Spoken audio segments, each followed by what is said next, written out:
Hello and welcome again to the second and last workshop of the afternoon, which will regard the evolution, successes and opportunities of Interreg in Galicia. As you know, Interreg is one of the key instruments of the European Union supporting cooperation across borders through project funding. Before starting, I would like to remind to the participants that it is important to know that in addition to questions and answers, we have put Klaxoon at your disposal. Klaxoon is a meeting software in which you can also participate through the QR that you saw on the screen. You can interact live with us. You can access through QR or through the link. The most comfortable thing is that you do it from your mobile phone if you want, so you can keep the workshop session open on the computer. So we will start with the history of Interreg, landmarks and success cases in Galicia. For this segment, we have with us Dirk Peters, Senior Expert for European Territorial Cooperation and European Cross-Border Mechanism in the European Commission, María José Mariño, Director Area of Centers in Galician Innovation Agency, Axencia Galega de Innovación, José Lago, Poctep Coordination at the General Subdirectorate for Foreign Action and Cross-Border Cooperation in Xunta de Galicia, and Nuria Rodriguez-Aubo, Innovation and Technology Transfer at FEUGA, the Galician Enterprise University Foundation. So, in first place, let's listen to Dirk Peters, Senior Expert for European Territorial Cooperation and European Cross-Border Mechanism in the European Commission. So, Mr. Peters, you have the floor.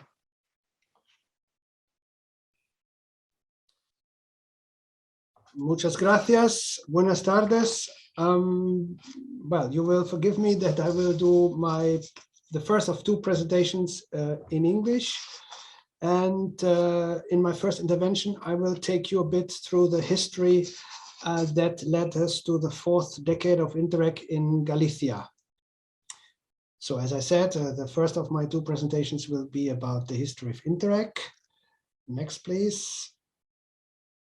Next, please.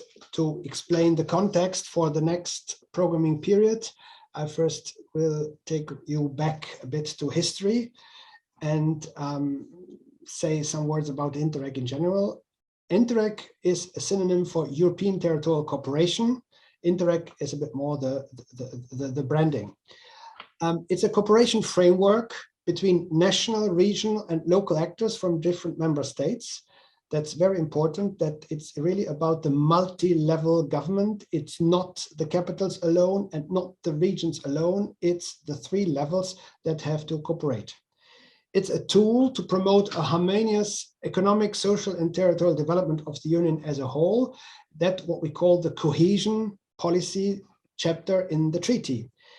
And this is a place-based approach. And this is by contrast to the topic of your innovation days toward Horizon Europe. Horizon Europe, there it is about excellent. Only the most excellent actors should receive funding, whereas all regions, no region is left behind under cohesion policy. It's an instrument that operates at three different geographical levels: cross-border for neighboring border regions, transnational in a broader geographic but still contingent area like the Alpine space, the Atlantic space, and so on, and interregional is between actors throughout Europe. But we will concentrate this afternoon on the cross-border strand. It's an important financial support mechanism for cooperation across borders. It's 9.1 billion euro, but it's one of the two goals of EU cohesion policy, but these 9 billion only represent 2.4%. So the remaining 97%, that's the other goal, which is organized in national and regional programs for the investment for jobs and growth goal. Next, please. In a historic perspective, we have Interreg since 1990. At that time, it was a community initiative to accompany the single European market. So the controls on the borders, all the custom bureaucracy fell down, And this also resulted in jobs that were lost for those people working on the borders, controlling the crossing of borders by people and goods and services. And Interreg was meant to accompany and to create new jobs, replacing those jobs that were falling back. Back in 1993, we had 11 member states on internal borders, and the budget was 1.1 billion. Then for Interreg II, we had then, instead of first 11, later 15 member states participating with the accession at the time. You see it was 3.8 billion. Then under Interreg 3 and 4, Interreg became a sort of a goal next to the big goal. It was incorporated into the structural funds regulations, covering under Interreg 3.15, then as of the 1st of May 2004, 10 more member states. Interreg 4, then all the 27, 28 member states. Well, you know, one member state left the Union. And the budget was raised to 5.8 billion under Interreg 3, under Interreg 4, 8.7 billion. And now we still are implementing the Interreg 5 programs under the programming period 14-20 with an own regulation covering 28, 27 member states. And the budget is 10.1 billion. Next, please. Comparing the current programming period, you have for Interreg 5 the same information as on the previous slide. For Interreg 6, we have an own regulation again, which complements the Common Provisions Regulations and the ERDF Cohesion Fund Regulation. And the main feature difference is the integration of external cooperation on borders between member states and accession countries or other partner countries, but that's not of interest for Galicia. The participating countries then are, of course, 27 plus the IPA countries, plus the partner countries, plus outermost overseas countries and territories of France, Denmark, and the Netherlands, and other third countries. You see, we have a decrease in the budget from 10.1 billion to 9.1 billion. That's, of course, due to the fact that the UK is not a member state anymore, and so the other member states were not ready to replace the UK contribution to the overall EU budget. So we have cuts a bit over all the place. Next, please.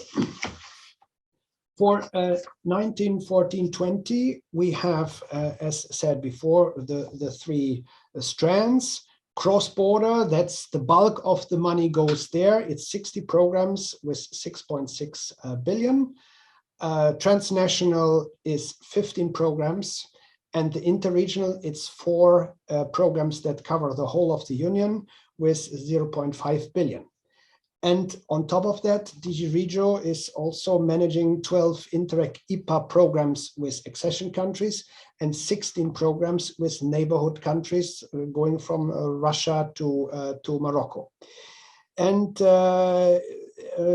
in the next program period, we added a new strand specifically for the outermost region. So also the Spanish, Portuguese outermost regions will benefit from that. They already profit from Interreg, but in a different form, and we try to simplify life for our friends in Canarias and Azores, Madeira. Next, please. Now, what is important is that when we celebrated the 25 years of Interreg, you see the cake that has become famous since then, and trust building is actually the bottom of the birthday cake. And last year we could already celebrate 30 years of Interreg, but in the meantime, we had concluded that there are many achievements for cross-border cooperation via funding, but that there is something else that could be done. That led us to make in 2015 to start the cross-border review, and that resulted in a Commission's communication from 2017. You see the reference there in the corner left down. and where we demonstrated that there is a need to promote cross-border cooperation beyond funding. Next, please. We saw that there is an unused potential in the European border regions. You see here along the 40 internal borders in Europe, including those with Switzerland and Norway. Academics came to the conclusion that removing 20% of all obstacles on the border, which can be legal, language, economic, other types of obstacles, could lead to a plus of 2% of GDP in border regions, which is not an innocent amount. This would correspond to 1 million new jobs. And what is the paradoxon of cooperation? The more you cooperate on a border region, the more you then will see and detect the problems.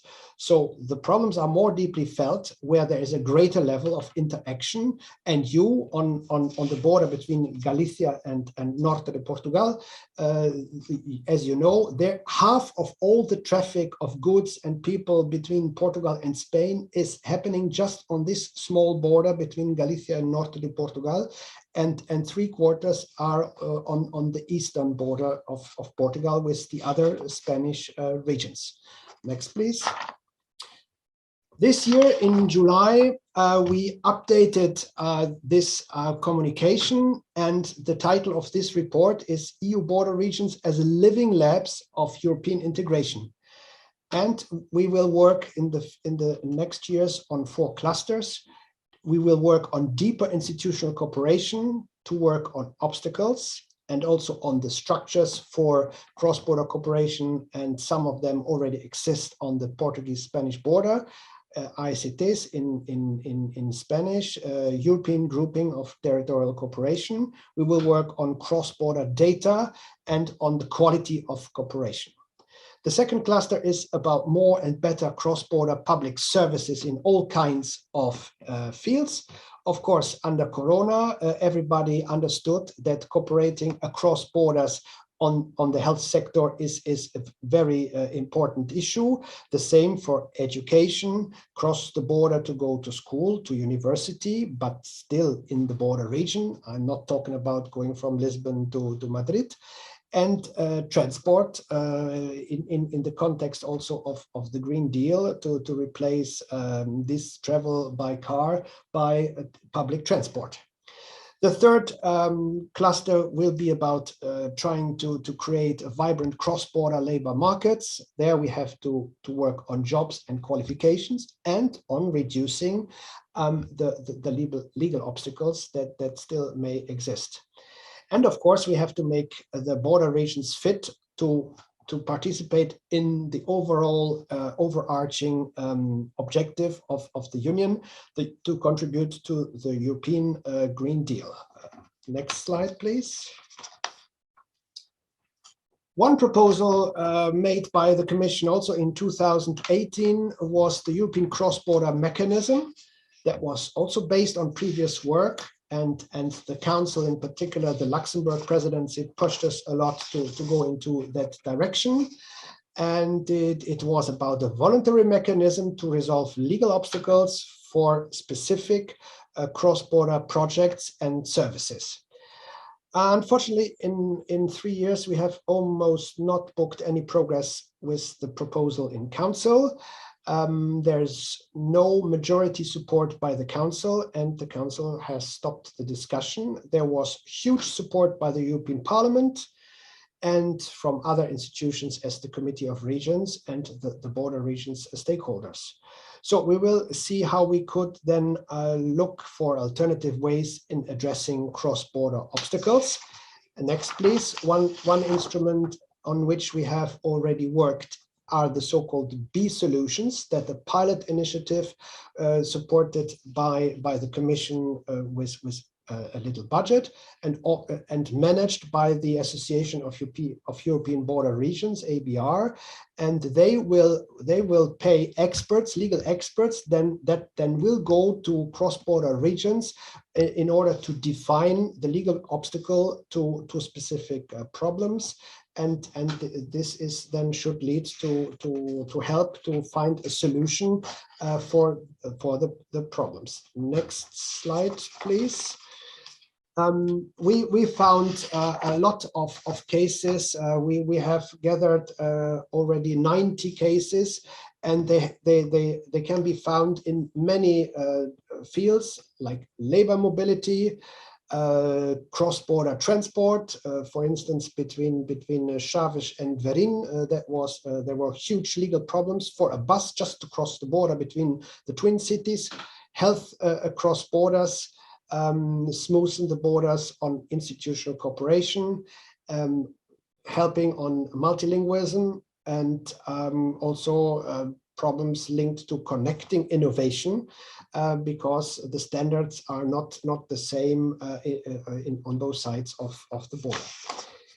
Next slide, please. So in summary, we talk about the multi-stage rocket. So the first stage is the financing Interreg programs, and this is of course to continue.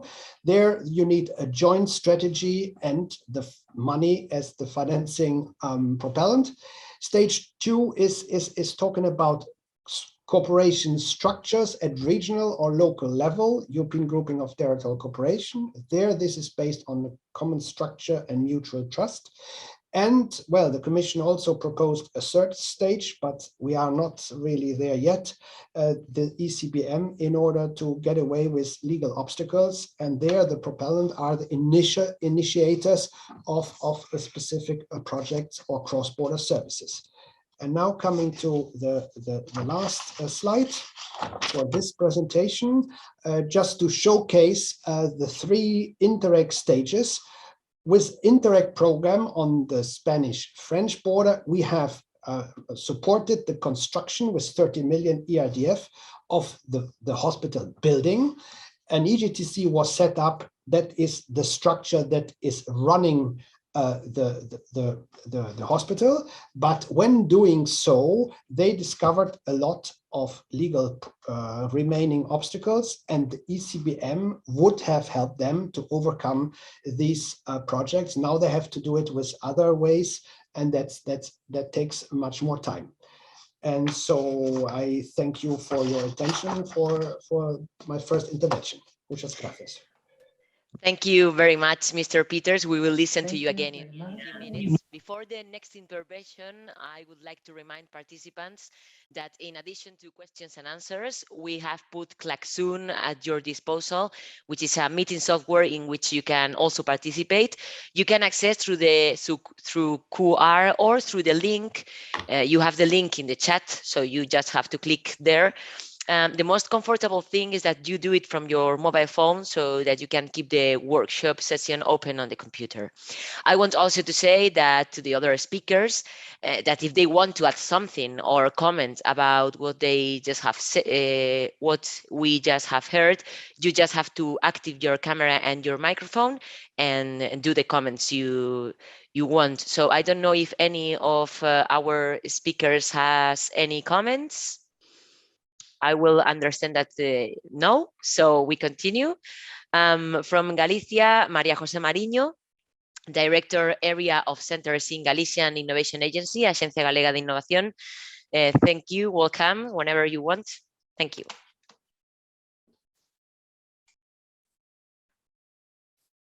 Buenas tardes a todos. Muchas gracias. Good afternoon, everybody. Thank you very much for the presentation. And I'm going to share my screen.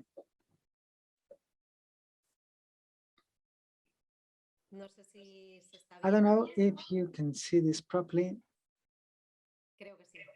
I think you can see it. Yes, we can see it perfectly. Good afternoon, everybody. As you've been told, I'm the director of the Center Area of the Innovation Galician Agency. And I would like to tell you about the role of a regional agency which is devoted to promoting innovation among companies in the area of European projects. And I wanted to tell you about the importance of participating in European projects in a center such as the one that I direct that depends on the Galician Innovation Agency, which is CIS Tecnología y Diseño. The Innovation Agency of Galicia was created in the year 2014. It devotes innovation in the research and development ecosystem in Galicia. And one of its missions is promoting the participation of our agents in the projects, the cooperation projects, this European cooperation projects. One of the mechanisms that we have is the network, cooperation network, and this network has more than 60 organizations, 600 organizations from different countries, and it exchanges supply and demand of technology. So this is one of the mechanisms we can use to help the Galician organizations and companies to find partners and different types of offers and demands of the technology. We understand that one of our missions to promote innovation is that our agents participate in European projects and therefore in Interreg projects, but also we want the participation of AIN as an entity in European projects. Since we were created, we have participated in 11 Interreg projects, and we have now 8 current projects, and we have a mechanism to identify best practices, practices that are inspiration to define policies, strategies, actions, also transferring our best practices to other regions. So these projects are also very useful for public administrations. Therefore, we try to balance helping our business tissue and our research and development companies. And we also want to participate as leaders, as partners in projects that also help us innovate. We have to innovate also in the actions we carry out in the administration. I would like to tell you in greater detail about the Interreg projects that we're carrying out in the center that depends on the Innovation Galician Agency, CIS Tecnología and Diseño. This center is located in Ferrol. It works in different knowledge areas, from design in all its different forms, innovative materials, digital industry, virtual reality, augmented reality, 3D, anything related to the digital industry. We also work with technological surveillance, international cooperation, transference, and other areas. This, in this 2020 period, in spite of all we've suffered from the pandemics, we are participating in 3 research, development, and innovation projects in the areas that have to do with our areas of knowledge: design, digital industry, entrepreneurship, and international cooperation. This allows us to cooperate with 39 partners from 9 different countries. And for us, the participation in these projects has an impact which goes beyond the project itself. That's what I wanted to tell you about mostly, more than about the projects themselves. In the area of design, we are participating in 2 projects.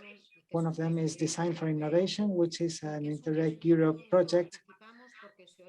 We are participating in this project because it defines policies, strategies, projects, and support mechanisms for design in the business tissue.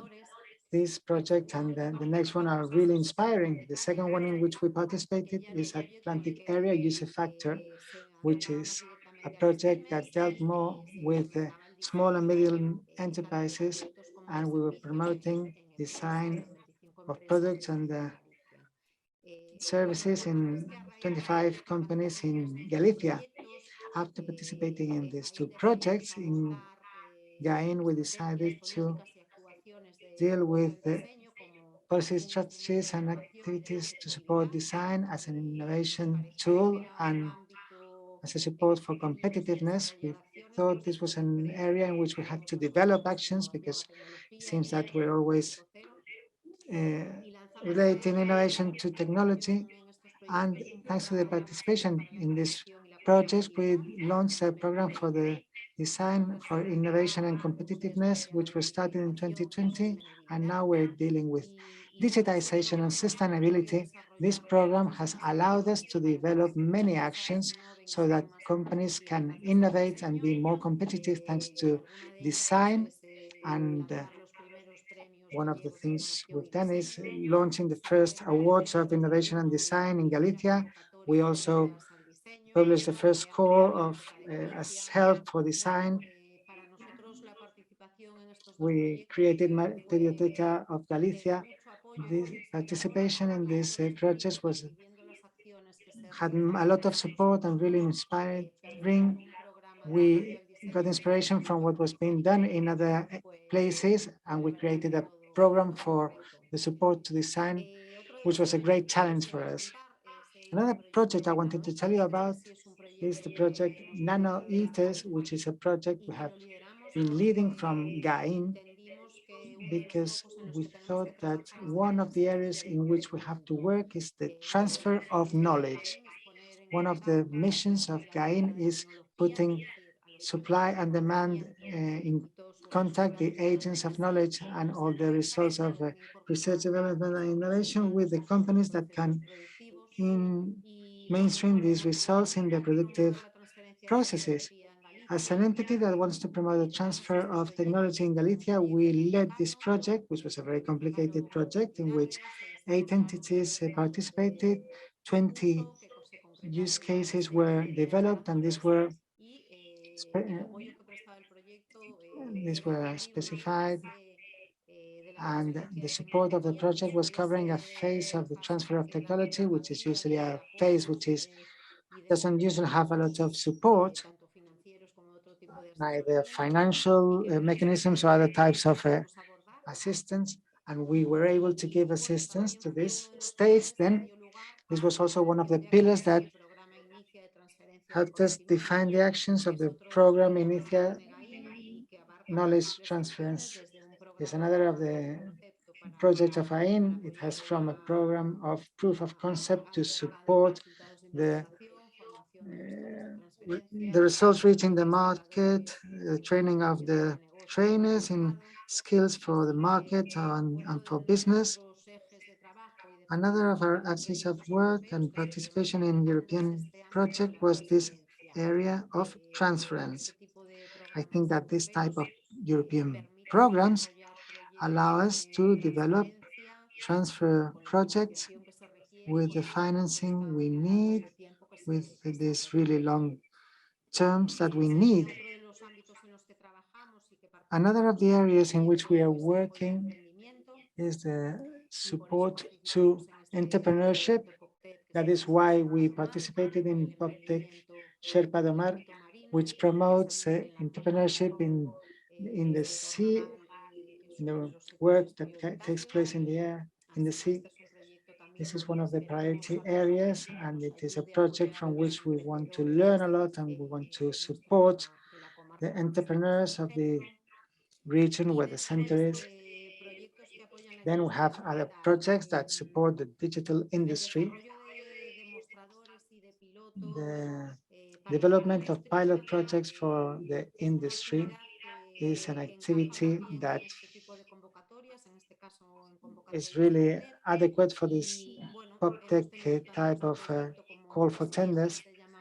Both this project and Mengat, the following project, these are projects that allow you to develop the demonstrators, simulators of industrial processes for different areas, automotive, from naval and so on. You develop these pilot projects and then you can put them at the disposal of any company that wants to test them. This is the other project I was telling you about, also focused on the development of demonstrators. There are two success stories which are very clear. The two projects that we're leading, Nano Eaters and Manufacture. Here you can see the organizations that participated, universities, public technological centers, health foundations, collaboration also with ILM. We developed 10 use cases. We managed to put 7 experiments in the market with companies in different sectors. And this is a project that has allowed us to carry out transference activities that otherwise we would have found quite difficult to put forward. And the next project is Manufacture, which is a project in which we work with clusters and technological centers, developing demonstrators, and this resulted in 7 demonstrators in different technologies with the collaboration of 10 companies that helped us with their design. And these are now demonstrators that are at the disposal of all the companies of the sector. So I think this also is thanks to this initiative, we've been able to develop an activity that I think has great impact in many companies of many sectors. That's all I wanted to say.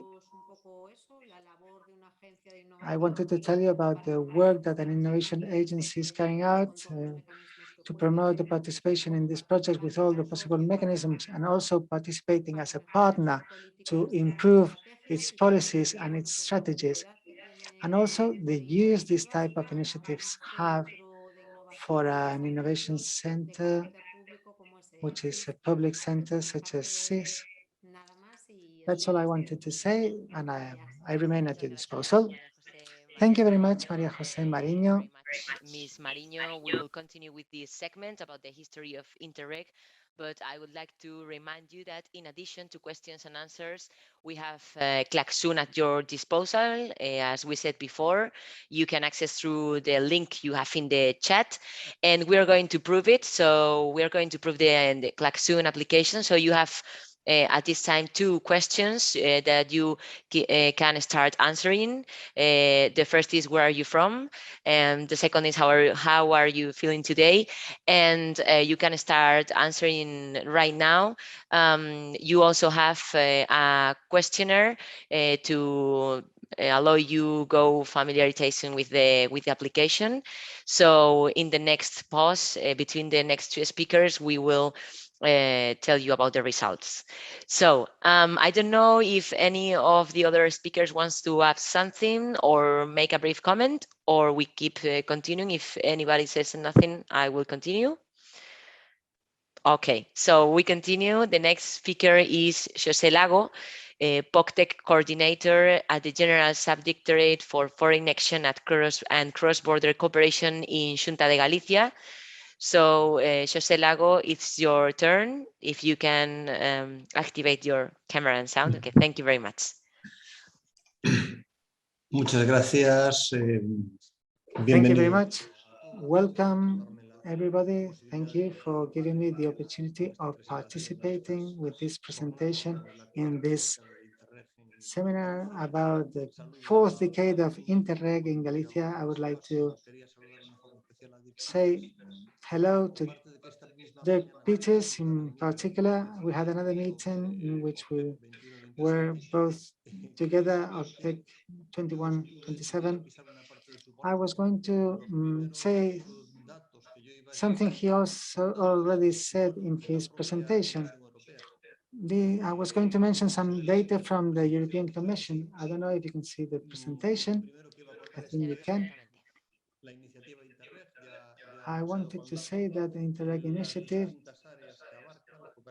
the different areas it deals with, the cross-border cooperation, which is the one that's got more funds, then the transnational cooperation, interregional cooperation, the cooperation with peripheral, ultra-peripheral regions. I wanted to remind you a sentence of James Gatta, which said that Interreg is the smallest piece, but the one that has to work the best. This slide has to do what he already said. Interreg has been growing also in number of states and number and budget. It was an initiative which was a part of the structural funds, and from period 1420, it has its own specific regulations. This other map is interesting to see. It shows the amount of different international Interreg programs we have around the European Union. It seems obvious. All states have borders. Maybe Cyprus, Malta could be an exemption, but they all have programs of cross-border cooperation. In the peninsula, we have Poctep, program of cooperation between Spain and Portugal, and then we have the other program for the cooperation between Spain, France, and Andorra. Obviously, I am most knowledgeable about Poctep in relation to the cooperation between Spain and Portugal, which is our area of work. Poctep, we are now closing Poctep 1420, which was focused on 4 priority areas. The first one was fostering research, technological development, and innovation. Second one was improving the competitiveness of small and medium enterprises in a territory that is all companies, except 2 of them. They are all small or micro companies. We also want to promote the adaptation to climate change, protecting the environment, and promoting the efficiency of resources, avoiding, well, risk prevention and so on. And the last axis is improving the institutional capacity and efficiency of public administration. Throughout these 5 Interreg we have been living, the systems of work have been changing, and we have been moving from projects more focused on cement, on construction, to projects based on knowledge. The component which is not material is becoming greater. At the beginning, it was very important to improve the infrastructures of our territory, which was clearly, it was underdeveloped in relation to the average in Europe. Now in the Euro region, Galicia, north of Portugal, we are managing 85 projects. The total value is above 163 million euros. They affect all axes, and they have a great importance for the development of our region. Throughout these years, we have been moving from infrastructures to immaterial projects, but we're moving into the 4th decade, and we have to make a reference to Interregs 1, 2, 3, and 4. In these 4 previous Interregs, the infrastructures, the Galician infrastructures have been increased. The Atlantic highway, which communicates the Atlantic part of Galicia, has been funded with this project. We moved from only 1 bridge between the Galicia and the north of Portugal, which was a bridge from the 19th century, to 5 bridges we have nowadays. We are trying to build one which is just a pedestrian bridge.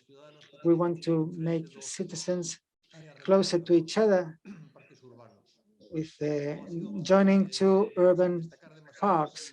In innovation, one of the most important projects was the laboratory of Iberian Laboratory of Nanotechnology, and we also have important projects for the improvement of the sea. The Raya project, for example, was very important. Serpa do Bar, for example, in the environment and risk prevention, we managed to make the parks Xures and we managed to build a cross-border park, which now has a biosphere reservation, which is the first cross-border biosphere reservation. A lot of money was invested in the fight against forest fires, and also in services for cross-border emergencies. We have improved the protocols of emergencies, and we have made the emergency vehicles easier for them to cross the borders. We have integrated the logistical poles of automobiles. We have the car makers working together now. We started the FCEETs. We created the Chaves Berín, also the cities, and also the one from the Miño River, which includes the part of the river that is in the border of Galicia and Portugal. We constituted, we managed to have EURES border, or the foundation FCEER. We created a statistical observatory and also the cooperation strategic plans, which created the plan of joint investment and the RIS3T. This is the only one that's working in the European Union. In this period, there are some more projects like Manufacture 4.0, biomass, Xeres Dinámica, for instance, in order to foster the cross-border biosphere, also a project against wildfires, water, or Aqualitrans to improve the quality of waters. And in terms of legal administrative collaboration in the fourth axis, we had projects not only for SCTs, but also like Fazenda Caminho for the Portuguese, St. James Way, EuroFEUGA 2020 for the Charles Eurocity, or Unicidade for the Tuvalenza Eurocities. That is, we try to foster all these new ways of citizens collaboration. As for the main news that we are implementing in Interreg 2021-27, nothing is closed yet. As we know with these things, nothing is decided until everything is decided. And this is especially important here. We try to keep on cooperating at a level of institutional cooperation to remove hurdles, to support new structures. The idea is to provide better public services at a cross-border level and to facilitate transport or cross-border job markets. The four main new things are, for instance, ISO 1 to improve the governance within the Interreg territory, the fund for small projects in order to provide funds for smaller actions in terms of price, but which can be quite impactful for citizens, to remove hurdles and costs existing in border areas, also functional areas. This is a new way of acting on the territory, trying to work together with governance mechanisms to work at a multi-sectorial level. In Galicia and northern Portugal, we are the Xeres Biosphere Reserve is one of our commitments, and the fifth political objective strives to bring Europe closer to the citizens by the integrated development of urban and rural areas and also coastal areas.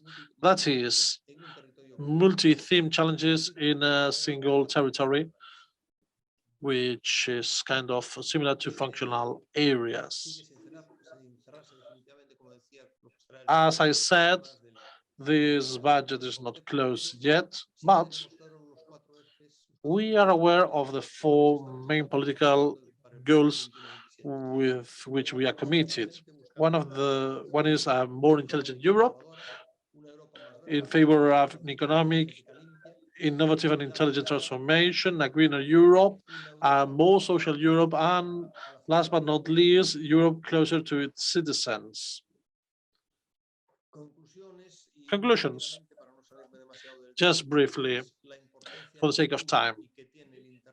Interreg has been really important in our region. We are a European region, which is marked by its border, and we want to remove the wounds left by the border. I would like to point out the importance that we want to give to reducing hurdles. Also, Interreg is really important, but it's not the only thing. We want to use as many funds as possible to facilitate cooperation. At the plenary of our working committee, we approved the possibility of thinking about what we want to invest the money in, be it in direct funds or other funds. We had to see what was essential for us, and the next stage is to implement as many funds as possible, regardless of their precedents, in order to improve our region as a Euro region. In this sense, Interreg is going to be a key pillar, but it's not the only element that we have to use, and that's the avenue that we want to follow. I expect that I did not exceed my time. I don't know if any of the other speakers want to add something or make a brief comment about what we just heard. Okay, if any of the speakers want to add anything, anytime, you just have to activate your microphone and camera and we will listen to you. So we update now the results in the Klaxoon app. I remind you that you can access it through the link in the chat, and that to answer any questions in Klaxoon, you have to answer any questions, you have to do double click in the questions and write your answer. So we have the first answers regarding the countries. Most of the participants say that they are from Spain, others, well, from Spain, most of them from Galicia and others from Portugal. And we asked, how are you feeling today? 75% says all right, and 25% says even better, living the dream, they say. So I am glad you are enjoying these Galician Innovation Days. At this moment, we have more questions in Klaxoon, as are you new to Interreg? Name the programs you have contributed to. What sector do you work in? So these are questions just to know more about the participants. Don't forget that apart from Klaxoon, you have also questions and answers in our platform to do any questions. So we will keep updating the answers and questions in Klaxoon and in the platform between interventions. And finally, our fourth speaker in this History of Interreg segment we will listen is Nuria Rodriguez-Aubo, Innovation and Technology Transfer at FEUGA. Ms. Rodriguez-Aubo belongs to the Innovation and European Programs Department of FEUGA since 2014. She has a degree in mathematics and a master's degree in renewable energy. After a start in the energy sector working in electricity demand forecasting, she joined the consultancy business and specialized in European projects. And since then, she has taken part in more than 30 initiatives from energy to IT or agriculture, working with different approaches for knowledge transfer, innovation models, dissemination, communication, and citizen science. She is also an external expert for proposal evaluation at the European Commission, and today is with us. So Ms. Rodriguez-Aubo, it's your turn. Thank you very much. Thank you, Aida. I will share my screen. Okay. Can you see my screen now? Yes, we can see it. Thank you. Okay. So, as I said, thank you very much. Voy a hacer mi presentación I'm going to do my presentation in Spanish. First of all, thank you. Thanks to the speakers for their interventions and for the introduction. I am going to show in general terms how we work at FEUGA to facilitate Interreg projects in Galicia from our experience of over 30 years as knowledge transfer agents. At the Innovation Department and European Projects Department at FEUGA, we focus on the innovation system in Galicia at an international level. We have a multidisciplinary team with over 30 professionals with complementary profiles working on different aspects like innovation, IP management, communication, etc. As for the internet program, we need to point out that thanks to these funds, we can work on the facilitation of innovation in different areas of interest for Galicia. We connect the different agents in the value chain related to innovation, from research centers to relevant people, with the economic drivers in the region, focusing on the main social and economic challenges that we face in fields like agriculture, fisheries, etc. In this case, since 2011, at FEUGA, we have promoted and participated actively as knowledge transfer agents in over 30 European projects, 11 of which have been financed by the Interreg program, covering different fields of action, like the ones that I will mention briefly, as examples of kind of actions financed by this program. First, the FIRE's Poctep program, led by the Andalusian government and financed by the Interreg Poctep program. This is a pluri-regional project. It includes Portugal, Galicia, but also the coast of Andalusia, Galicia, and other places. The project focuses on a holistic approach to fight wildfires, including all the actors in the value chain in society. FEUGA is a facilitator agent, a stakeholder specifically in Galicia. If you want to know more details about this project, you can participate in the workshop that we will have tomorrow at 3 in the afternoon. Then we have the ECBM project financed by the Subdirección program, which encompasses Galicia, Portugal, southern France, and also, well, I can't remember the name of the region. Well, I'm not going to say it because I don't remember how it was called.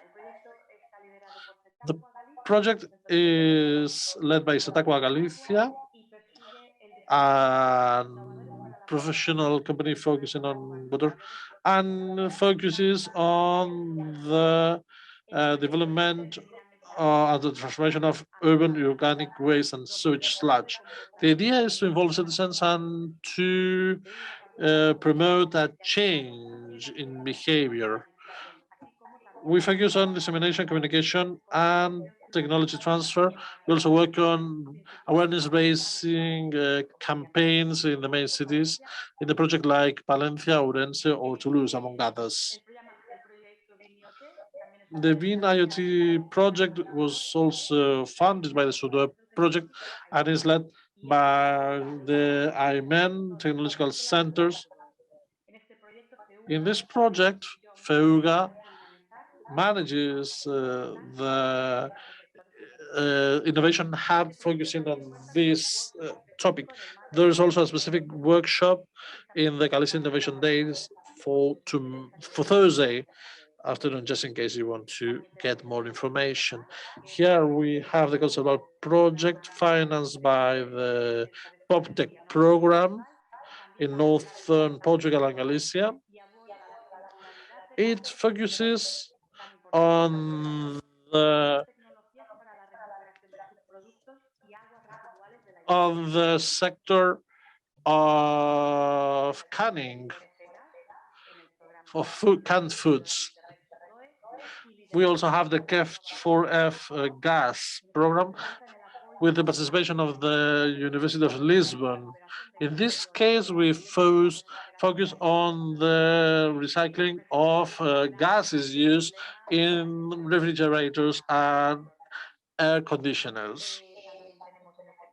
We also have the wet wine project, financed as well by SUDOE.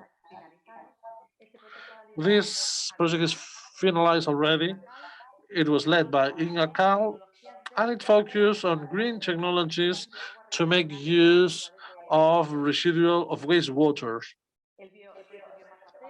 The biomassa AP project also finished, was financed by the Poctep program and led by the Energy Lab Technological Center. The main aim was to improve or enhance the capabilities of the R&D centers in the region and the optimization of the production and use of biomass for pruning remains, thickets, vines, and others. We also have the Wine Tech program financed by SUDOE. This is a project that focused on the creation of innovation ecosystems for the wine sector in order to promote the transfer of knowledge from R&D agents and final users, that is wine growers. This is a successful case.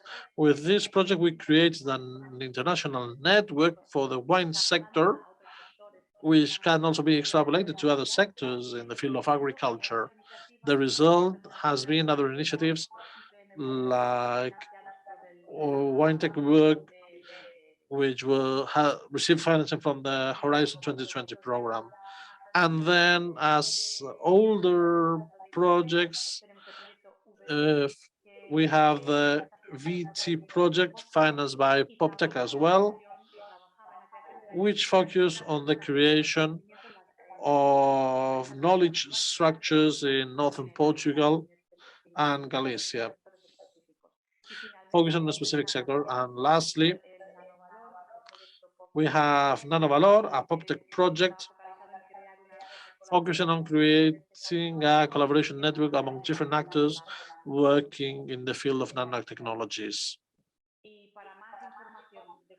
For further information about all these projects, you can access the exhibition area from the Galician Innovation Days website. You can see it highlighted in red. It's open for your contributions from your projects, if they are international projects. If you want to submit them, you need to send a request per email. In any case, all the instructions can be found on the website of the Galicia Innovation Days. FEUGA is going to keep on working to try to connect new initiatives for the new period of the Interreg program, and we expect having more details in the next months. And that's it. Thank you very much for your kind attention. If you have any question, any doubt, we are at your entire disposal. Rodriguez-Aubo.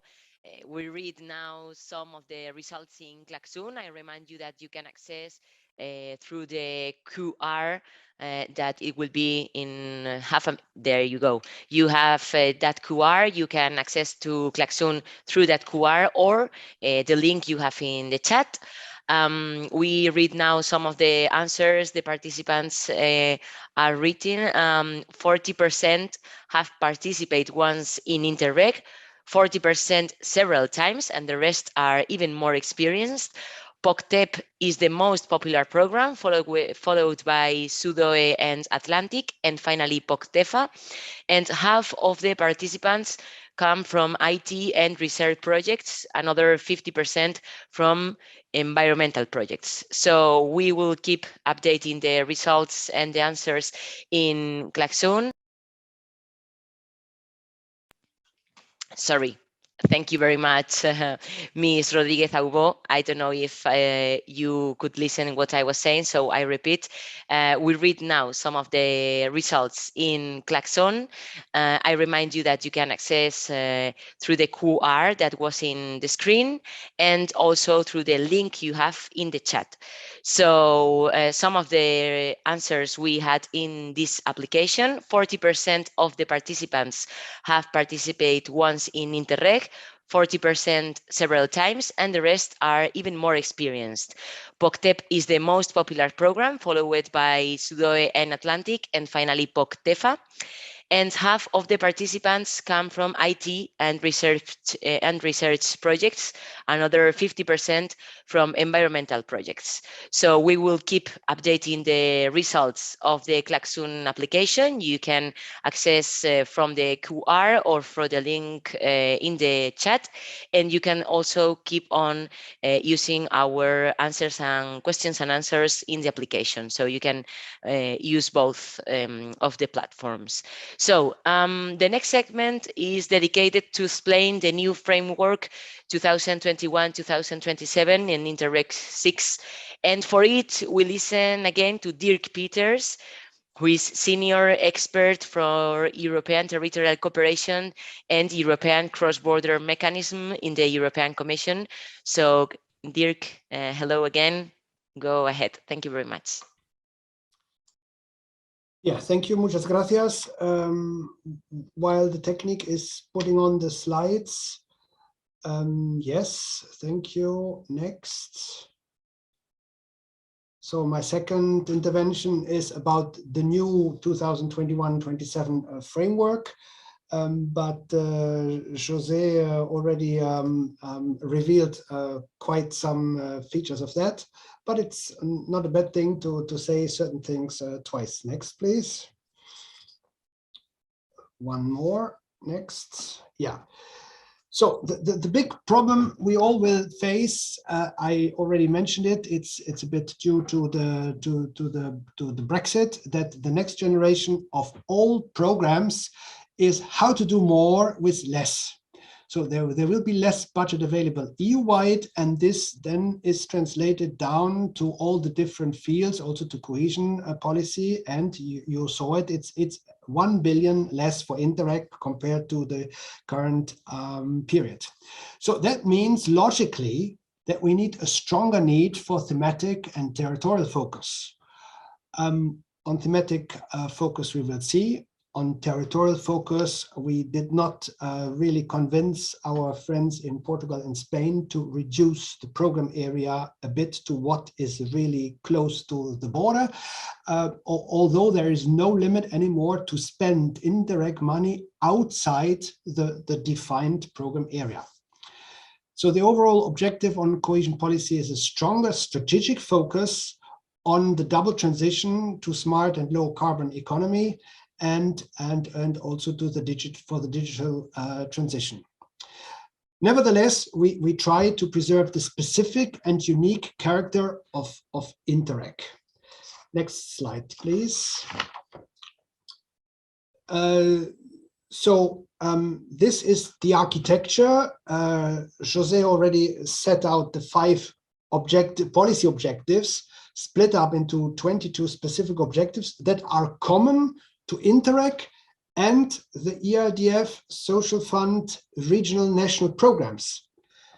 However, at the same level, you have then for Interreg 2 specific objectives you will not have as such for a regional ERDF program for Galicia or Norte de Portugal.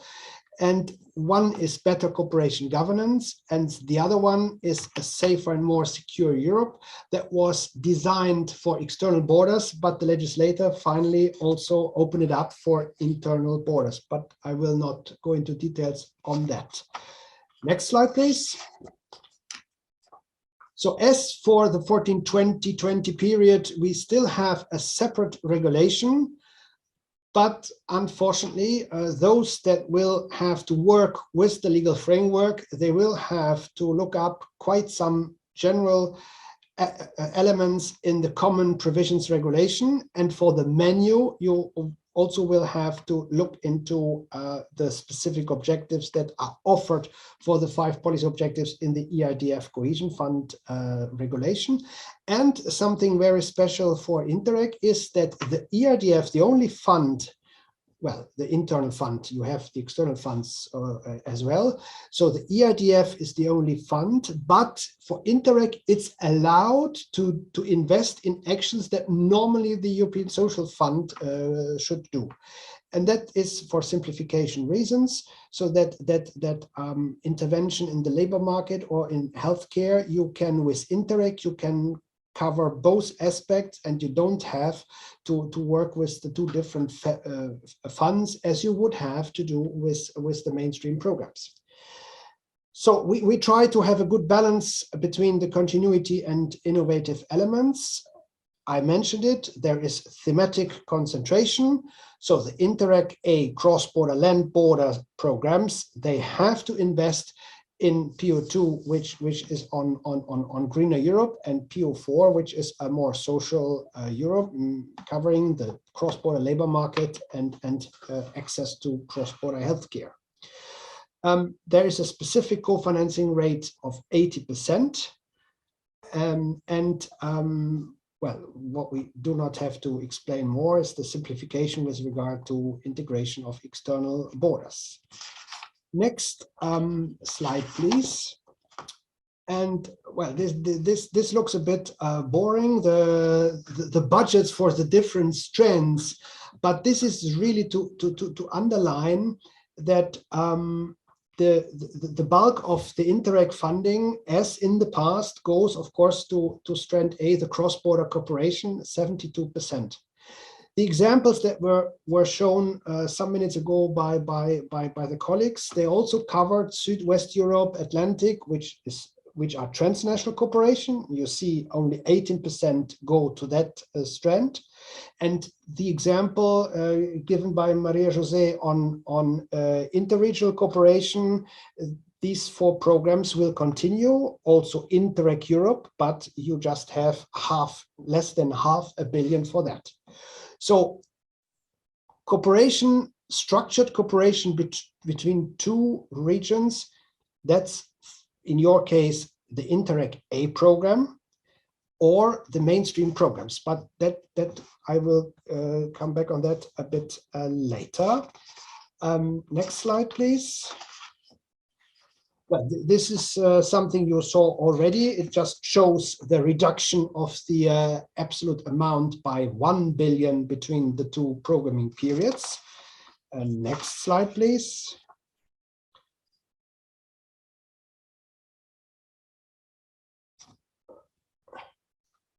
Next slide, please.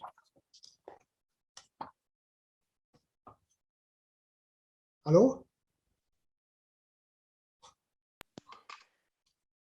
We are trying to move to continue with the slides. So if you can keep talking, we try to fix the problem. Thank you very much, Mr. Peters. Okay, so the next chapter, will be about the key novelties, and one very important issue is partnership, that it should involve all those who are concerned and affected by the program at all stages. Preparation, well, it's still ongoing, but the universities, the research centers, so those that are actors around our screens this afternoon on innovation and technology development, they should have been consulted.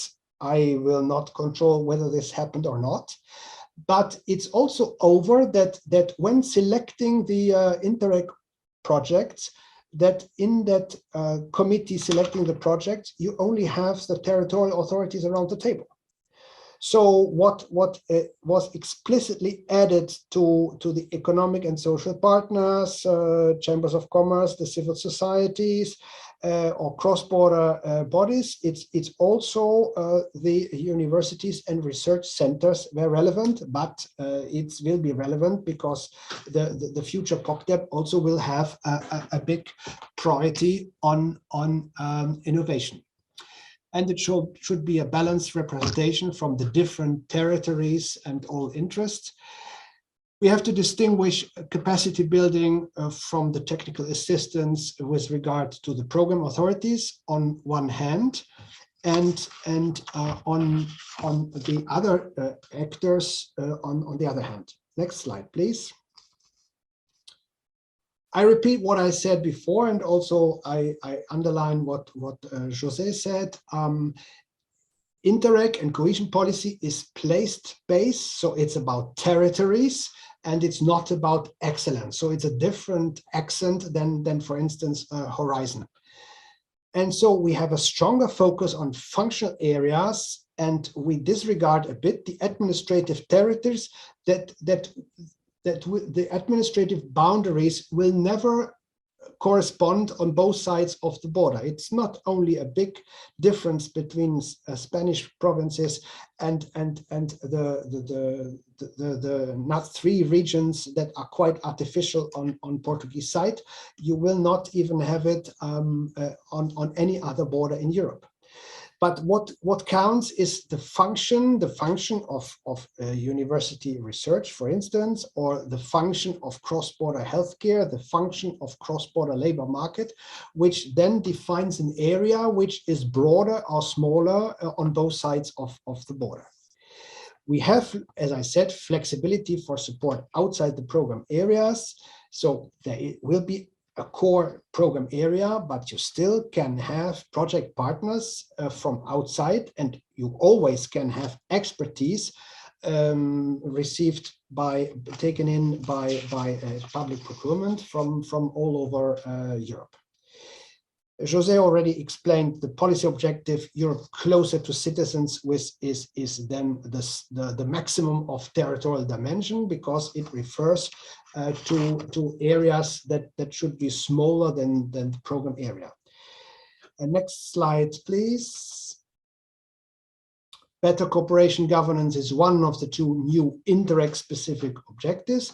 There, it's not to strengthen the institutional capacity of the program authorities, but about those authorities and actors that implement the projects. So that's the case. That's the place to set up networks, platforms of certain categories of beneficiaries, and also to overcome legal obstacles, or on a very local level to build up mutual trust by cross-border people-to-people projects.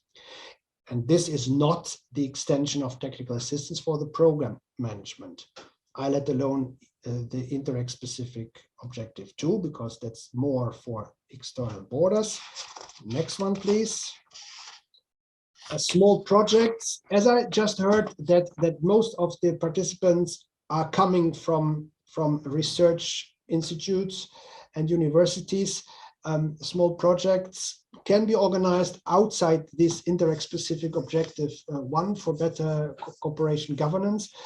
They could be used outside, but that's a specific category of project. Unfortunately, I don't have enough time to go into any detail. Next slide, please. For any Interreg project, you need at least 2 partners from different member states. That applies to cross-border and transnational, but normally the transnational programs, they ask for more partners. And for the interregional programs, it's at least 3 partners in the regulation, but the programs sometimes ask for more. And that's a bit a problem for any structured cooperation between just 2 regions. The projects need to match the thematic scope of the programs and contribute to its results. They are usually relatively small in size compared to national or regional EIDF projects, but I understand that for Poctep, the average Interreg project is quite bigger compared to other European borders, for instance, around the Benelux, Germany, France, and programs in that area of Europe. I already said the EU co-financing is up to 80%. We should focus on new solutions. We should not continue business as usual. Many rules are program specific and defined at EU level, because a cooperation project by nature is more complex than a project that only has actors from one member state only. The funding decisions are taken by the monitoring committee or a steering committee, replacing the monitoring committee. And cooperation takes time and effort. Well, those that have already experience, and most of the people around the screen have such experience, you know that. And that brings me to the next slide on synergy, which is very important, also considering the relatively little budget for Interreg. You will have big ERDF and social fund programs for Galicia or for your neighbor, the north of Portugal. And there it's you to decide what will be supported. And these mainstream programs will have also to elaborate cooperation with regions of at least one other member state. And in a border region as Galicia, this other member state can, of course, be Portugal, but it also can be Finland. So just forget about the idea. Anything on cross-border cooperation, that's for the Interreg CBC program, and our regional program will organize cooperation with other partners. No, there is much more money, and there is even an obligation to set this out for each specific objective to go for cooperation in border region programs. I would love to explain this in more detail, but that takes normally at least 20 minutes on its own, but this we can do another time.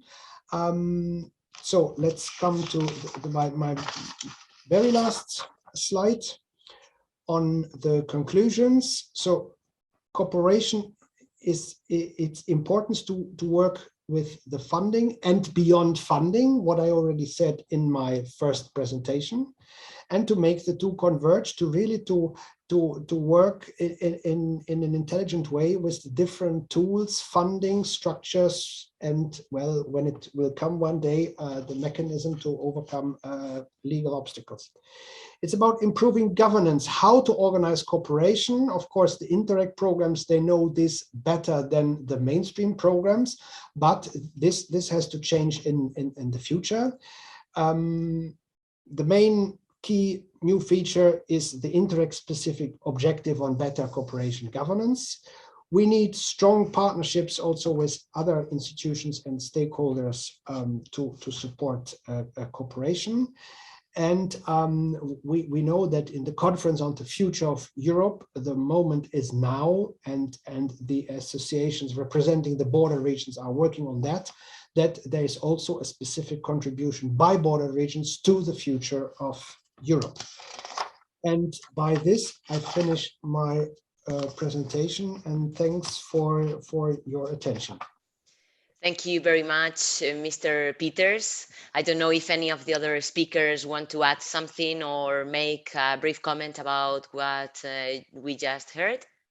Maybe, I don't know if Álvaro Rojas is waiting for his intervention. Okay, so I would like to ask to the representants, to the private and public representatives of Galicia, if they can do a very, very small intervention of 1 minute, more or less, to tell us about their priorities to 2021 and 2027 in order of intervention. So it would be María José Mariño, José Lago, and Nuria Rodriguez. I don't know if you are there. I think that maybe María José Mariño. Yes, so aquí estoy. Gracias. Okay. Bueno, la verdad es que poco que decir sobre. I have little to add to the presentation about the future of Interreg. I would like to point out a few aspects that I consider important for the next period. Pointing out the importance of this institutional cooperation. Interreg is a framework and a forum that allows public institutions share experiment in order to innovate. So José was talking about the support to infrastructures and to the stable cooperation structures, because we do believe we need to create macro-regional strategies. And as he was saying, we need to establish stable links between Galicia and the north of Portugal. I think it is very important to point out how much these projects are interesting as experimentation areas for research, development, and innovation. They have big budgets and very reasonable periods of execution where we can develop some actions. We have to take into account the participation of SMEs. Galicia is a region where most SMEs are micro companies. As José said, we need to work with projects that make us more digital, greener, and more social. So we're going to commit our work to sustainability, digitization, new materials, design. I think it is also very important to make sure that the projects have impact and sustainability. How are we going to give continuity to these actions we develop in the framework of the projects? And I think social innovation is also very important. I think the projects have to be open, and we have to give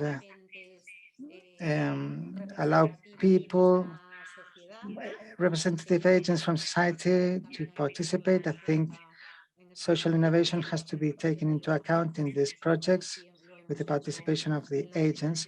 And this is what we have done in the definition of our new RIS. That's all I wanted to say. Thank you. Thank you, María José Mariño. José Lago. Your perspectives for 2021-2027, please.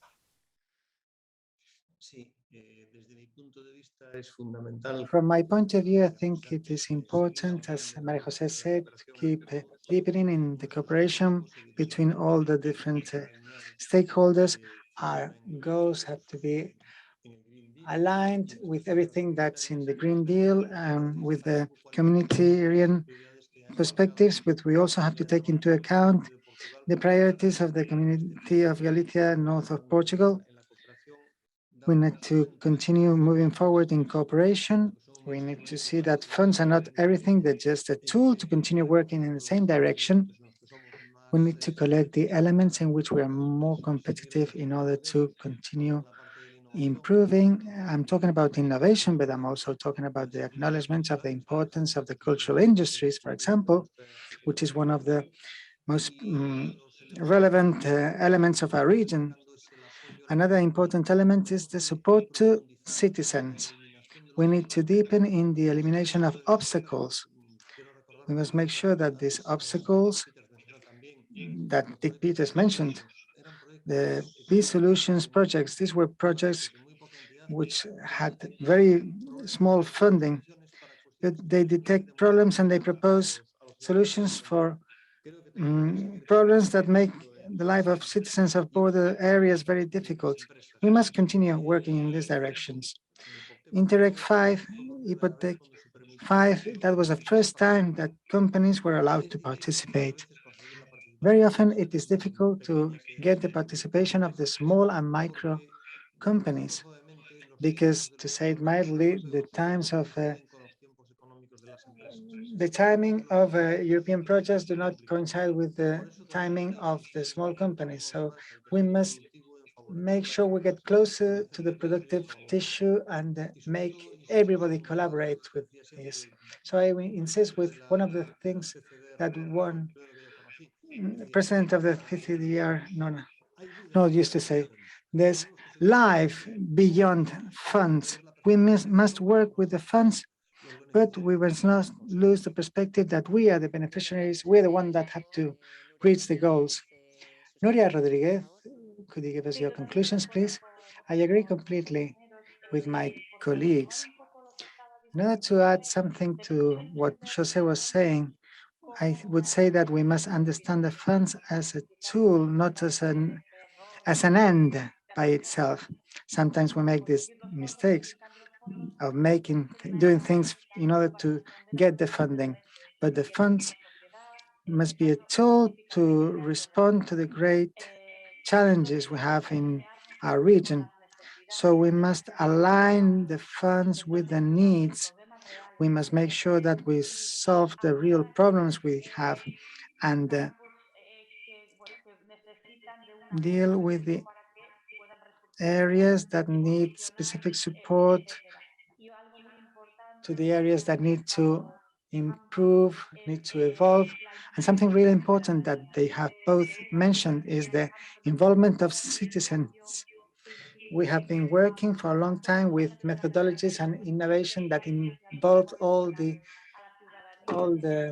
actors, in particular the citizens in the processes of research and development and also of innovation, so that we hear their needs, that they participate in the process of development, that they're not mere users of the results, that they're not mere spectators of what is being done institutionally in the projects. They should be agents, active agents in all this process.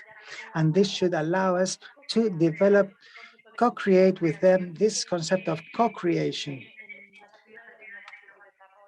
in innovation and development, so that everything is more adapted to the real needs of citizens who are the main beneficiaries of all these types of actions. Thank you very much, Nuria Rodriguez. Who wants to say something? Please, Mr. Peters, whenever you want. Yes, we should not hide, as José mentioned, the important role we underline of small and medium enterprises in cohesion policy programs. That, of course, when we talk about enterprises, when we talk about companies, but even universities, research centers, we have to take into account that public support given to them may be state aid.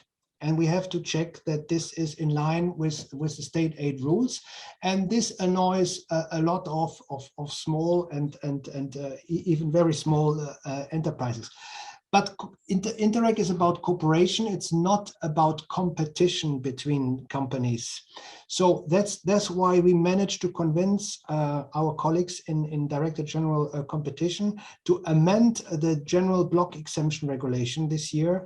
And we have better rules to give support to actors in Interreg, and in particular, where there is indirect aid when somebody from a company attends a training of a day, and when this is below 20,000, it's completely fine with state aid. So these are new rules that make life simpler, but we should not hide that giving support to companies also has then the side effect that we have to check the respect of state aid rules. Thank you very much, Mr. Peters. Well, we will continue now. The third and last segment to explain is Interreg and the conference on the future of Europe. And to look to the future, we have Álvaro Rojas, team leader of Talento Europa, with us. Mr. Rojas, all yours. Thank you very much. Muchísimas gracias. Thank you very much to all the participants. Muito obrigado. Hablaré en español porque creo que la mayoría de participantes son españoles. I will speak in Spanish because I think that most participants are Spanish, and sorry to the Portuguese, but I think we have really good interpreters. I will try to speak for 10-15 minutes very quickly, and I will share my screen so that it's a bit dynamic. Okay, I think this is right. As you said, I am the director of Talento Europa. I will tell you about Talento Europa at the end of my presentation. I am working the delegation of, I am a delegate in the Committee of the Regions in Europe, and I want to tell you about the initiative of the Conference on the Future of Europe, and I can answer any questions you have. I imagine everybody will have heard about the Conference on the Future of Europe. I'm not going to try not to repeat things that have already been said. The Conference on the Future of Europe is an initiative from the Commission, the Council, and the Parliament in order to take Europe closer to citizens and make them participant in the considerations about the future of Europe. How do we want the future to be in Europe? We want the changes to come as soon as possible. This is one of the debates behind the conferences, and we could discuss this with the participants. We must see if this is useful for something or not, how much the changes are going to take.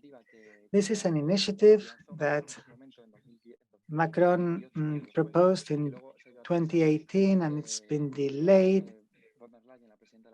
Ursula, the president of the European Commission, when she was named, she wanted to start this initiative, and because of COVID, the conference was not started until May 2021.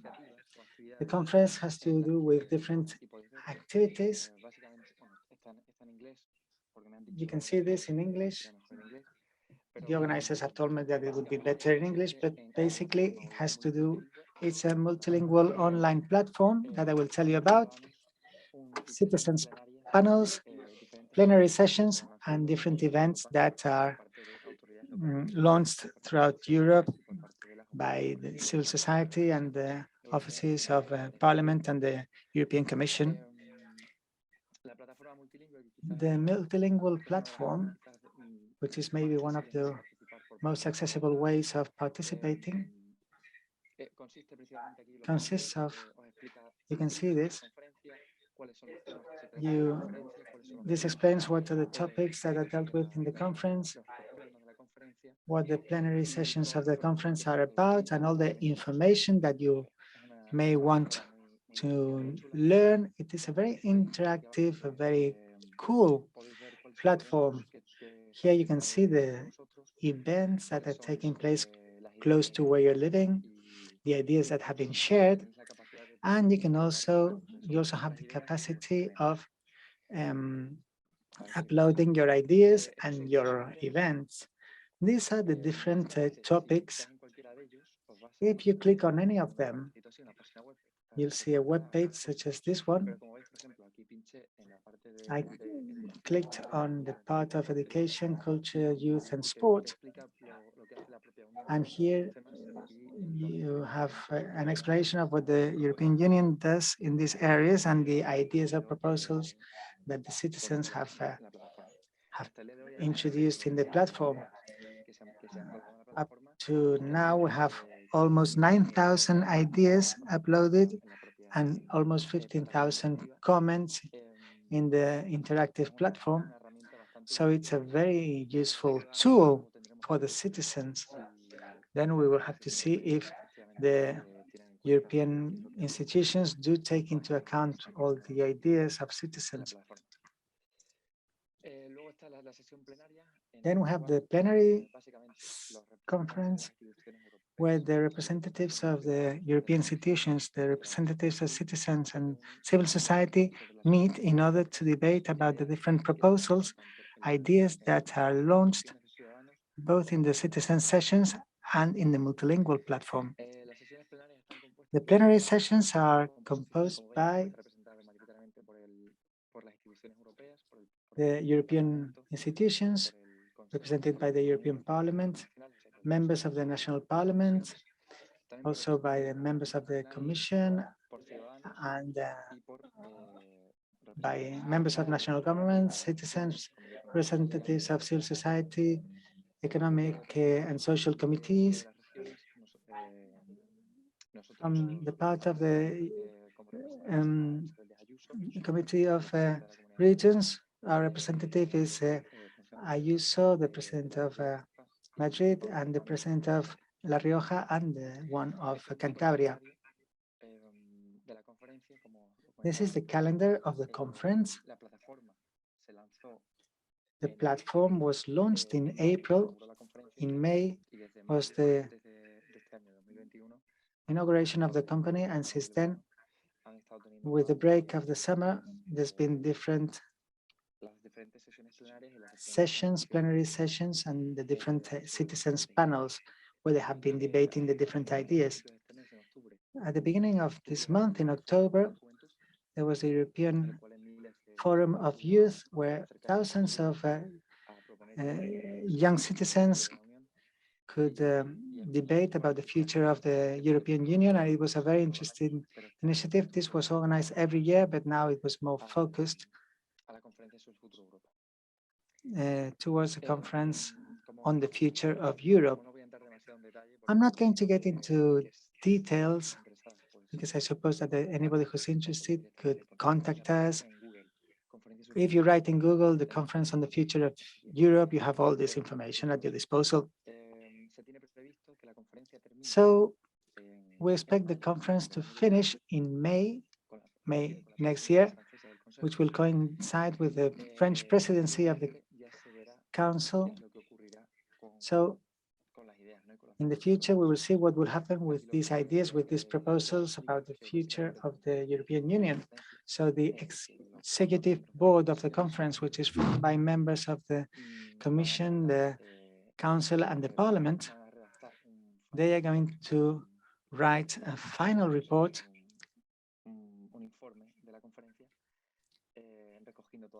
where they will collect all the main ideas, and then they will present these ideas to the Commission, the Council, and the Parliament to see if all these reforms can be included in the institutional structure of Europe and in the different policies of the Union. It is true that the Council has shown like some unwillingness towards these proposals, and they're not very interested in these proposals implying a reform of the amendments of the treaties. But from the Parliament, they want these proposals to change the governance structure of the Union, and this should be translated into all the ideas should be applied in reality. That's what the Parliament wants. So finally, I think I'm well on time. Finally, I wanted to tell you what we're doing from civil society. Sorry, this is in Spanish. What we do in the civil society to participate in the conference. At the beginning, the conference, how was it started? Well, this was discussed in the corridors of the institutions. They were saying like the conference was going to take place, but we had a year and a half we stopped for a year and a half because of COVID. So we managed to discuss the organization. So we have created Talent for the Future, Talento para el Futuro. This is an association of young people who want to empower people so that they participate in the political and social life, both of Spain and of Europe. So what we want is to get the young people to move. They shouldn't be so distant to policies. We should be a part of this path. So I include myself as a young person. I am 24 years old, so I'm almost not young. So what we want is want to try to include the young citizens in the decision taken, and the conference on the future of Europe is a golden opportunity for us to mobilize and for us to be heard. So the president of the European Commission has announced that in the year 2022, that will be the year of the European youth. So at the end of the conference, and taking into account that the year will be focused on youth, we will have many opportunities to participate in the debate and in the different considerations and discussions of the European Union. I don't know if there'll be many young people listening to this, but well, otherwise you can send the slides for your contacts, and any young citizen who wants to apply, you just have to fill in the form. You enter a platform. We organize activities, debates, working groups to present proposals, and we try to attend any events. We also organize our own events with the Parliament, the Commission, the authorities in Spain, all different types of institutions. in order to take Europe closer to the young people, because it seems to be always the same geeks who are always talking about this. The initiative is called Talento para el Futuro. We want to approach Europe to all the different collectives. We have different organizations. We have a foundation secretary for the gypsies, many associations that fight for the rights of LGTBI collectives. We have different types of associations that represent different types of interest in order to get all together in one single platform so that we can reflect on what we expect from Europe and what we can contribute to. We don't only want to ask for things, we also want to be a part of the change. I don't think I've got much time left. It's 5:45. I don't know if you have any questions. You have my Twitter, my email. Thank you very much for the invitation and for allowing me to speak. Thank you very much, Álvaro Rojas. I have to say, because of what you were saying, that we are recording all the sessions and all the videos will be available to those who want to watch them anytime, anywhere. So now I want to introduce you to different topics that participants told us that they miss are youth and COVID-19 lections. About youth, you were talking about young people, Mr. Rojas, but they say that they missed these two topics in the interventions. So I would like to ask to Mr. Peters, Miss Mariño, Mr. Lago, and Miss Rodriguez, and also Mr. Rojas, if you want to talk about youth or COVID-19 lections, what we have learned in this pandemic time. For example, Mr. Peters, if you can start, thank you very much. Yeah, on youth, as just said, next year will be the European Year of the Youth, and well, we don't consider this will add to complexity of all the actors that have to be involved in the program partnership, as I talked about briefly. So our idea is that for the implementation, already the preparation, but the preparation is quite advanced. But for the implementation of Interreg programs, there has to be involvement of young people, and the main place for that is this Interreg specific objective on better Interreg governance, where we can imagine projects that are focused and to help young people to get their voice being heard, that they also can cooperate across the border to build up platforms in border regions. But we also can imagine that we have specific projects on the Green Deal, on other topics outside the Interreg specific objective. And we will pay attention to that. This is not that letter, but that this is going to happen. We had very impressive statements from young people during the annual Interreg event 2 weeks ago. On the other issue, the lessons from COVID. Well, of course, what everybody living in border regions witnessed and was shocked was that the first reflex by many capitals was to close borders. Something, if I see the young faces around the screen, you have never witnessed that you could not just cross the border between Spain and Portugal, or just take a flight to fly wherever you wanted to fly. And we saw that this had very bad impact on the border regions in particular, and again, where you have a high degree of interaction. imagine that the university hospital in my hometown, Aquisgrán, or in Luxembourgville, in Luxembourg City, they have 70% of the people working in that hospital crossing the border to work.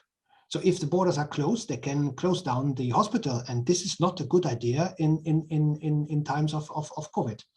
We also saw that where the trust across the borders had been built up and the structures to cooperate were in place, it worked. The exchange of patients worked, the exchange of material that worked very well. In the region I know best, around the triangle, Germany, Belgium, Netherlands, as I said, Aquisgrán, Liège, Maastricht, it worked. So what we also considered, and we will continue to work on that for the future, that any future pandemic may not result in closing the borders again. But in order to do this, there have to be platforms and trust in place and structures, so that really it just takes a phone call to say, yes, we will have a green lane for those that have to cross the border every day. And even in the Commission and even more in the capitals, it was very difficult to make them understand that this is not only about cross-border workers, but it's also about students. Again, we talk about young people that cross the border every day to go to school or to university, or even for leisure to go for cross-border healthcare, and so on and so forth. And together with the organizations representing the border regions, we have a lot of evidence, a lot of studies, and also a resolution of the Committee of Region that this is should not happen again. And in order to prepare the border regions better for that, it's evident that the future Poctep program, and José will forgive me that I say that I cannot imagine that the future Poctep program has not a specific objective on cross-border healthcare. I just cannot see that. And I finish with that. Okay, thank you very much, Mr. Peters. I asked the rest of the speakers to be short in the answers, please, because we end at 6 p.m. So, María José Mariño, I would like to ask you, what do you think, if you agree with Mr. Peters, and what do you think about health and COVID-19 elections in cross-border cooperation?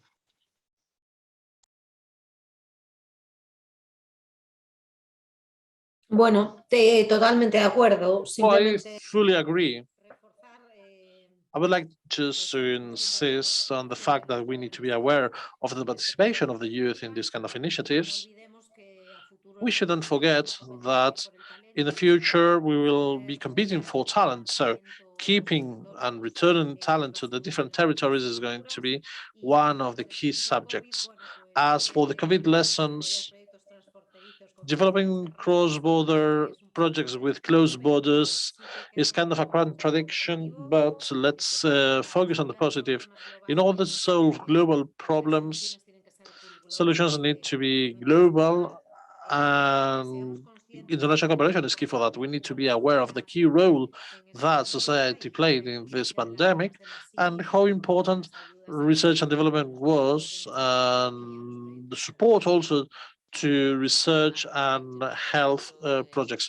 Lago's opinion about this, about youth and COVID-19 elections in cross-border cooperation. I don't know what you think, Mr. Lago. Realmente en esto ya poco más queda que. There isn't much else I can say about this, apart from what Mr. Peters said. COVID-19, everything that it brought, made us change the situations that we had beforehand. A meeting like this one through the screen of our computers was something exceptional 2 days ago, and now this is our daily bread, our bread and butter. COVID-19 was negative for all, and the closing of borders especially, but especially for two sectors, for the youth, which is quite vulnerable, and also cross-border cooperation. Since all these problems have already been mentioned, I would just like to comment or complain as a social representative of this closing of borders, which generated an added problem, not only in terms of the closing themselves, but also the mismatches of the openings and closures in borders areas that generated a lot of damage. We had been fighting to open the borders for 25 years and to have open zones in Euro regions and Euro cities, and all this suddenly has been lost, not just one but twice. I can understand the first closing, but the second time, the question was, didn't we learn anything at all? I would like to be optimistic. With all these, I think we have learned a lot, and a situation like the one we already lived cannot happen again. If this happened in cross-border regions, let's imagine what happened to the youth who couldn't travel. That was the biggest source of European integration and cooperation, and then we had them stop for a long time. Hopefully, this will not happen again. Nuria, you agree with what you have heard? Yes, completely. Mainly, I would just say briefly, because I don't want to insist on what others have said. First, a positive note we've learned from the COVID. In the end, it allowed us to realize how necessary it is to work on digitalization, not only to carry out virtual meetings, which is our bread and butter today. We are all eager to meet face to face again, but also the digitalization of other sectors of the administration. We have powerful tools that we have to make use of. Maybe that's a result of this unfortunate situation, but at least we realized that we need to make the most of these tools as a service to society. As for the youth, the key for me is talent retention. Universities create talent, especially in regions like Galicia and northern Portugal. We need to see how we can keep this talent. The main problem that we have is what can we offer them? Again, COVID-19 has given us the option of remote working, which can lock population in Galicia and northern Portugal. It can create job opportunities that can be interesting, similar to other cities like Madrid or Barcelona. This is just a positive note out of our really difficult situation. Mr. Rojas, you talk a lot about young people, but what are your conclusions about COVID-19 lessons and also jobs? Muchas gracias. Thank you very much. The truth is I fully agree with the previous interventions. I was quite surprised positively. I like Nuria's comment. It's a good opportunity for regions like Extremadura or Galicia. It's a good time to attract and keep youth or young talent through the flexibility provided by remote working. In my case, for instance, I was in Badajoz, that's where I come from, for many months because I was allowed to work remotely. If this stays, not just for a period of time, but if we work towards digitalization and new ways of working, this could be a good opportunity for towns or regions that see people leaving and are facing demographic challenges. Maybe they can use remote working so that young people can stay in the regions and they do not have to go to larger cities. It's normal for young people to go to the larger cities because we want to have the best future possible, and that's what big cities provide. I had to come to Brussels, and but at the same time, I would love to stay at my own place, home back in Spain. I think this should be an opportunity. Our political and business leaders should give us a possibility of staying in our small towns. We have now a couple of questions. One of them, Mr. Lago has responded via Klaxoon, so thank you very much. The other is for Mr. Peters, so I will read it to you. One of our participants says, you mentioned SMEs. Is there room for NGOs and civil society, smaller projects in the new Interreg framework?